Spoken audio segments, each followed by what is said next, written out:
तो maximum depth of scar level की बात करते हैं तो देखो क्या होता है ये स्कार लेवल। तो जो maximum depth of scar level होता है कि जैसे अगर नदी में आप कितना ज़्यादा जो है वो स्काउडिंग होगा। ओके, तो स्काउडिंग का मतलब होता है कि जैसे जो भी नियर बाई सॉइल है, ओके, तो उनका पानी में इरोज़न। ओके, तो स्कार आप समझो कि एक तरह से इरोज़न। ओके, तो जितना ज़्यादा इरोज़न, अगर सपोज़ करो कि वाटर है तो यहाँ तक अगर आपका कोई स्ट्रक्चर है ऐसे, तो अभी जो है वो यहाँ तक डिपॉजिट है।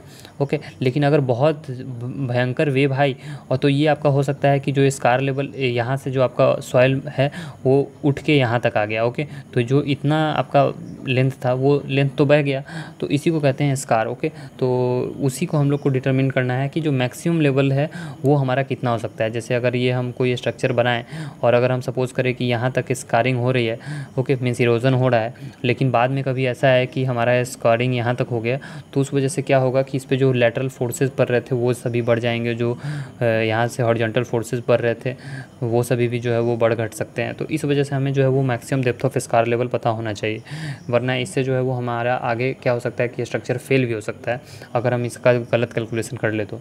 ओके, सो इसको जानने के लिए हम लोग क्या कर सकते हैं कि हम लोग नियर बाई जो भी अगर ब्रिज बन रहा होगा या फिर नियर बाई जो भी स्ट्रक्चर बन रहा होगा उसका हम लोग हेल्प ले सकते हैं। फिर जो है वो जो फ्लड होता है तो फ्लड का डेटा को भी हम लोग एनालाइज़ कर सकते हैं कि फ्लड में कितना स्कार्डिंग होता है या फिर कितना डिपोजिशन होता है, वो भी हमें मदद कर देगा।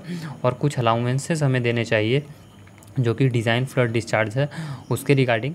ओके, सो इसमें जो है वो आप जो फार्मूला है ये वाला फार्मूला यूज़ कर सकते हो, DSM=1.34 × dB² तो इसमें जो जो टर्म है उन सभी का यहाँ पे मीनिंग दिया गया हुआ है, उसे आप एज इट इज़ रट लो। ओके, समझने का कुछ नहीं है क्योंकि ये जो है वो फार्मूला एक एम्पिरिकल फार्मूला डिराइव किया गया हुआ है, तो ये आपको रटना ही पड़ेगा, इसका कोई अदर ऑप्शन नहीं है।